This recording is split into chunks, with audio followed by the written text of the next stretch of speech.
Welcome to the bird media. నేను మీ పవన్ కృష్ణమూర్తి. ఒకసారి కోమటిరెడ్డి వెంకటరెడ్డి గారి వీడియో, అలాగే తర్వాత జగ్గారెడ్డి గారి వీడియో చూసాక మాట్లాడుకుందాం. మీరు ఆల్రెడీ మీరు ఒక తెలంగాణ ఉద్యమకారుని బ్యాక్గ్రౌండ్ లేకున్నా ఒక మామూలు 3 ఎకరాల రైతుని 5 అన్నదమ్ములు నా పాలకు 3 ఎకరాలు 7 సార్లు పోటీ చేసిన నా అఫిడవిట్లో ఎలక్షన్ అఫిడవిట్లో మీరు చూసుకోండి. ఎలక్షన్ పోయి సేమ్ ప్రాపర్టీస్ ఉంటాయి. నిప్పులాగా బతికిన వాడిని ఇవాళ నన్ను మానసికంగా గురి చేసి ఇప్పుడు మళ్ళీ నువ్వు సినిమా సబ్జెక్టు అసలు మీరు వేసిన తర్వాత అసలు ఈ రాజకీయాలు ఏంది? అప్పుడు నా కొడుకు చనిపోయినప్పుడే రాజకీయాలు బంద్ చేసి ఉంటే మంచిగా ఉంటుండే. ఈ తెలంగాణ ఉద్యమం కోసం నా వంతు పాత్ర పోషించిన, సొరంగం స్టార్ట్ చేయించిన, ఎంజీ యూనివర్సిటీ కట్టించిన, లా కాలేజీలు పెట్టించిన, నిన్న మన మినిస్టర్ ఇన్ని చేసిన వాళ్ళు కూడా వదిలిపెడతలేదు మీరు. ఇక న్యాయానికి ఏమున్నది? అందుకని ఆ దేవుడే తప్పు చేసినా శిక్షించామని దేవుని ప్రార్థిస్తున్నాం అంతే. ఎందుకంటే ఇంతకంటే ఎక్కువ ఏం లేదు. మనం ఇంతకంటే ఎక్కువ మనిషిని చంపాలని ఇటువంటి దాంతో చంపొచ్చు. నాకు ఆల్రెడీ ఒకటి అయింది. మీరు ఎంత చేసి ఇప్పుడు ఏమైంది? ఐఏఎస్ ఐపీఎస్ అవుడే తప్ప కావద్దని చెప్పండి. మీరు రండి సోషల్ మీడియాలో, మీరు ఉద్యోగాలు చేయొద్దని చెప్పండి మహిళల్ని. అరే జిల్లా మినిస్టర్గా వస్తే పక్క కూర్చుంటారు, జిల్లా నేను లోకల్ ఎమ్మెల్యేని, అది కూడా 15 రోజులకు ఒకసారి పోతా. ఇంకా నా డిపార్ట్మెంట్ పెద్దది కాబట్టి ఇంకో మినిస్టర్ పేరు కూడా ఇచ్చి నిన్నమన్నా సోషల్ మీడియా అవసరం ఉంటే మీరు ఏంటన్నా మీరు విమర్శించుకోండి. ధైర్యం ఉన్న వాళ్ళు నాలాంటి వాళ్ళు మొండిగా ప్రజాసేవ చేసుకుంటూ పోతూనే ఉంటాం. ఎన్నో విమర్శలు వచ్చినాయి. 6 సార్లు గెలిపించిండ్రు. ఒకసారి ఎంపీగా 5 రూపాయలు లేకుండా భారతదేశంలో రికార్డు చేసిండ్రు. మీరు ఇంకా విమర్శించే దేవుడు ఉన్నాడు, దేవుడు తప్పు చేసిన శిక్షిస్తాడు. ఎవరైనా ప్రోత్సహించిన వాడిని చెప్తాడు. అసలు వాడేవాడాడు వాడికి ఉందా? ప్రోత్సహించిన ముందుకు వచ్చి చెప్పేంత ఆ ధైర్యం, ఆ గట్స్ ఉన్నాయా? ఎవడైనా వెంకటరెడ్డి మీద ఈ వీడియోస్ వేయండి, స్టోరీస్ వేయండి చెప్పేంత వాడికి ఎవరికైనా గట్స్ ఉన్నాయా? వాడు మగోడైతే వాడు వచ్చి బయట మాట్లాడమని చెప్తామని సంగతి. కోమటిరెడ్డి వెంకటరెడ్డి ఒక నాయకుడుగా ఎదగడానికి ఎన్నో కష్టాలు కూడా వచ్చిన పర్సనాలిటీని మీరు ఏదో వీడియోస్ రంకుడు ఏదో సంబంధాలు పెట్టి మీరు వీడియోస్ రిలీజ్ చేసి దాన్ని ఏదో వైరల్ చేసి చెప్తారు. ఇది మొన్న ప్రముఖ శాటిలైట్ ఛానల్ అయినటువంటి ఎన్టీవీ తెలుగు వారు మంత్రి గారి పేరు చెప్పకుండా ఒకానొక శాఖ అని మాట్లాడుతూ ఏదైతే కథనాన్ని రిలీజ్ చేశారో వాళ్ళ ఇంట్లో వాళ్ళు కూడా చాలా అసంతృప్తితో ఉన్నారు అని చెప్పని, వాట్సాప్ ఇవన్నీ తీసేశారని, సెక్రటరీ ఫోన్లతోటి లేదంటే సెక్యూరిటీ ఫోన్లతోటి మాట్లాడుతున్నారని, ఏకంగా ఒక మహిళా ఐఏఎస్ ఆఫీసర్ తోటి సదరు మంత్రి గారికి లింక్ అనేది పెట్టి చేశారు అని చెప్పని ఇవన్నీ వచ్చాయి. దానికంటే ముందే టీ న్యూస్ అనేటువంటి ఛానల్లో కూడా దీనికి సంబంధించినటువంటి కథనాలు వచ్చాయి. దానికంటే ముందు రాజ్ న్యూస్ అనేటువంటి ఇంకొక శాటిలైట్ ఛానల్లో కూడా ఇంకొక మంత్రి గారికి ఆయన పొట్టిగా ఉంటాడు, అందగాడు కాదు, ఆకర్షణీయమైన రూపం కాదు, అయినా సరే అధికారుల మీద ఇది అన్నట్టుగా ఇష్టం వచ్చినట్టు రాతలు రాశారు. కథనాలు రాసి చక్కగా మంచి బేస్ వాయిస్తో, హంగు ఆర్భాటాలతో, విజువల్స్తో, యానిమేషన్స్తో, ఆర్టిఫిషియల్ ఇంటెలిజెన్స్తో మసాలా వండి వార్చారు.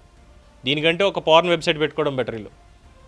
ఇలాంటి కథలు, ఇలాంటి చెత్త రాతలు రాసేదానికి.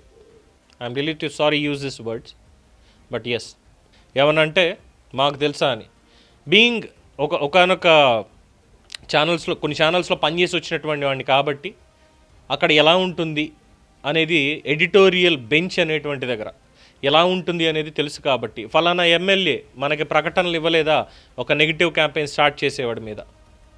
ఎందుకంటే ఛానల్స్కి రెవెన్యూ అనేటువంటిది ప్రకటనల మీదన, తర్వాత ఈ క్యాంపెయిన్స్ వీటి మీద వస్తుంది కాబట్టి, ఫలానా ఎమ్మెల్యే క్యాలెండర్కి ఇంత ఇవ్వలేదు, లేదంటే దీంట్లో ఇంత ఇవ్వలేదు, ఆ నియోజకవర్గానికి నేను వెళ్ళి నా ఛానల్ తరఫున ఇదేదో చెయ్యాలి, వాళ్ళు సహకరించారా, ఓకే పాజిటివ్గా రాయండి, సహకరించలేదా నెగిటివ్గా రాసేయండి, నెగిటివ్గా వేసేయండి. ఏమీ లేకపోయినా సరే ఫలానాట కదా, ఇదిట్ట కదా, అదిట్ట కదా, అది ఏ ప్రాంతం అనేది లేదు, వేసేయడమే. ఆధారాలు ఉన్నాయా? లేదు. పాత పేపర్ల నుంచి, పాత ఆర్టికల్స్ నుంచి, సీనియర్ జర్నలిస్టులు రాసినటువంటి వ్యాసాల నుంచి కొన్ని పాయింట్లు తీసుకోవడం, ఒక ఎడిటింగ్ రాసేయడం, పైన మధ్యలోనూ కింద మసాలా యాడ్ చేసేసి ఇది ఇలా భోగట్ట పెట్టేయడం. ఇప్పుడు కూడా అదే జరిగింది దీంట్లో క్లియర్ కట్గా. దీనికి కోమటిరెడ్డి వెంకటరెడ్డి గారు, మరి అదే ఆయనే అనేటువంటి పాయింట్ని ఎవరు ఎస్టాబ్లిష్ చేశారో తెలీదు, ఆయన మాత్రం మీడియా ముందుకు వచ్చి అంటే ఈ సినిమా టికెట్ల అంశం దీనికి సంబంధించి మాట్లాడుతున్నప్పుడు స్పందిస్తూ దాంట్లో భాగంగా ఇది మాట్లాడారు ఆయన. దానికి తగ్గట్టుగా జగ్గారెడ్డి గారు కోమటిరెడ్డి మీద రాసినటువంటి కథనాలు అంటూ ఆయన వచ్చి దాని మీద ఇది మాట్లాడారు. చర్యలు తీసుకోరంటే ఇగో చర్యలు తీసుకుంటున్నామని చెప్పని ఐఏఎస్ అసోసియేషన్ ప్రతినిధులు సైబర్ క్రైమ్ పోలీసులకు అయితే దీనికి సంబంధించి కంప్లైంట్ ఇచ్చారు. కంప్లైంట్ ఇచ్చినటువంటి వాళ్ళు mister Jayesh Ranjan, IAS special chief secretary to the Telangana IAS officers association, management of NTV, it's editors, reporters and anchors, మొత్తం 9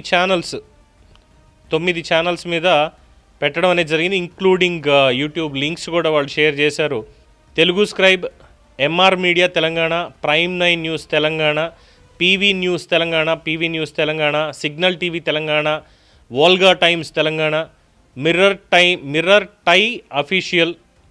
TY official, T news Telugu, వీళ్ళందరి మీద ఎఫ్ఐఆర్లు నమోదు చేయడం జరిగింది.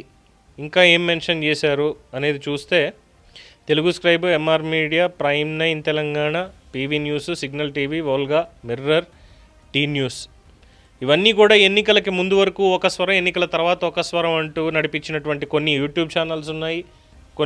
కొంతమంది ఈ తప్పుడు రాతలు, తప్పుడు కథనాలు, వండి వార్చడం, ఇవన్నీ కూడా as per the endorsement of the additional Commissioner of Police Crime and SIT Hyderabad, as per the contents of the above complaint, ASI MA Aleem, Chair Duty CCS DD Hyderabad, registered a case in crime number 07/2026 under section 75, 78, 79, 351/1, 352/2 BNS, and case file handed over to Sri Guru Raghavendra ACP EOW team ex CCS DD Hyderabad for investigation. ఫలానా sections కింద case అయితే నమోదు చేశారు. The wilful intent to insult and provoke breach of peace against the officers attracts section 352 of the BNSS 2023. The accused have weaponised media platforms. The accused have weaponised media platforms to violate the fundamental right to live with dignity guaranteed under Article 21 of the Constitution of India. పెద్ద channels, సమాజంలో పేరెన్నిక గల channels, millions viewership, ఎంతోమంది reporters, ఎంతోమంది స్టింగర్స్, ఎంతోమంది staffers, resident editors, crime editors, crime bureau, political bureau, cultural bureau, చదువుకున్నటువంటి వాళ్ళందరూ కూడా డెస్కుల ముందు కూర్చొని పనిచేస్తూ ఉంటారు. మేనేజ్మెంట్లో ఇప్పుడు చైర్మన్ ఇచ్చినట్ట, ఎండీ ఇచ్చినట్ట, CEO ఇచ్చినట్ట, ఎడిటర్ ఇన్ చీఫ్ ఇచ్చినట్ట, లేదు చీఫ్ ఎడిటర్ ఇచ్చినట్ట, లేదంటే డెస్క్ ఎడిటర్ ఇచ్చినట్ట, ఎవరి ఇన్స్ట్రక్షన్స్ ఇచ్చారు అగైన్స్ట్ టు IAS ఆఫీసర్ విల్ఫుల్గా ఇంత దిగజారుడుతనంగా రాతలు రాయడానికి? ఇన్ని రాశారు, చర్యలు ఎందుకు తీసుకోరు? కేవలం ఒక 4 సెక్షన్లు పెట్టి FIR నమోదు చేయడం తప్పితే వీళ్ళు కోర్టుకు వెళ్తారు, మాకు ఫలానా సోర్స్ నుంచి ఇలా భోగట్టా తెలిసింది. ఎందుకంటే చూస్తూనే ఉన్నాం కదా, ఇక ఇది తెలంగాణలో ఇది ఒకటే కాదు, ఆంధ్రప్రదేశ్లో కూడా ఉన్నాయి. బట్ ఏమనంటే మీడియా స్వేచ్ఛని హరించేస్తున్నారు అని మాట్లాడతారు. ఉన్నది ఉన్నట్టు మాట్లాడుకోవడం ఎవరికి రాదు, ఉన్నది ఉన్నట్టు చెప్పాలనేది ఎవరికి లేదు. మసాలా యాడ్ చేయాలి, ఇలాంటి తప్పుడు రాతలు రాయాలి. ఎందుకు వచ్చింది తప్పుడు రాతలు రాయడం? అక్షరాన్ని నమ్ముకుని ఈ ఫీల్డ్లోకి వచ్చాం. ఈరోజు ఆ అక్షరం బట్టలు ఇప్పేసి అమ్ముకుంటున్నావే, ఇది జర్నలిజం అనాలా? అండ్ కేసు పెట్టినటువంటి ఏ ఛానల్లో కూడా నేను పనిచేయలేదు హోప్ఫుల్లీ. అండ్ ఇటువంటి రాతలకి మొదటి నుంచి నేను వ్యతిరేకం వ్యక్తిగతంగా. ఇటువంటి రాతలు ఇవి రాయడానికి కానీ, లేదంటే వీటిని ప్రజెంట్ చేయడానికి కానీ. ఎందుకంటే వ్యక్తిత్వ హననం. ఇప్పుడు ఫలానా పాలసీ పరంగా తప్పు చేశారు, ఫలానా దాంట్లో ఈ తప్పు జరిగింది, ఎందుకని ఈ తప్పు చేయాల్సి వచ్చింది, కాంట్రాక్ట్లో ఫలానా వాళ్ళకి ఇచ్చారంటే ఇందులో ఏమైనా ముడుపులు తీసుకునే అవకాశం ఉందా, లేదు ఇక్కడ ప్రజాభిప్రాయానికి వ్యతిరేకంగా చేస్తున్నారు, ఎన్నో సమస్యలు ఎన్నో ఉన్నాయి. అయినా సరే లేదు, ఫలానా IAS ఆఫీసర్కి ఫలానా మంత్రి గారికి లింక్ ఉంది, అందుకే శాఖాపరమైనటువంటి ట్రాన్స్ఫర్లు ఇవన్నీ చేయించుకొని మరి దగ్గర పెట్టుకుంటున్నారు. ఇంతకు మించి దిగజారడం ఇంకేమైనా ఉందా? ఎందుకు ఇలాంటి రాతలు రాసి వచ్చేటువంటి డబ్బులతో అన్నం తినడం? ఇంకా పెద్ద మాట మాట్లాడవచ్చు, సంస్కారం అంటే వస్తుంది. ఎనీవే, చర్యలు ఎందుకు తీసుకోవట్లేదు? ఇది కొత్త ఏం కాదు, ఇది ఇప్పుడు కొత్త ఏం కాదు. ఎందుకంటే పొలిటికల్ లీడర్స్కి అందుబాటులో ఉంటూ వాళ్ళని మన వైపు తిప్పుకోవడానికి మీడియా సంస్థలు పనిచేస్తూ ఉంటే, అలాగే మీడియా సంస్థలని వాళ్ళ వైపు తిప్పుకోవడానికి వాళ్ళు పనిచేస్తూ ఉంటారు.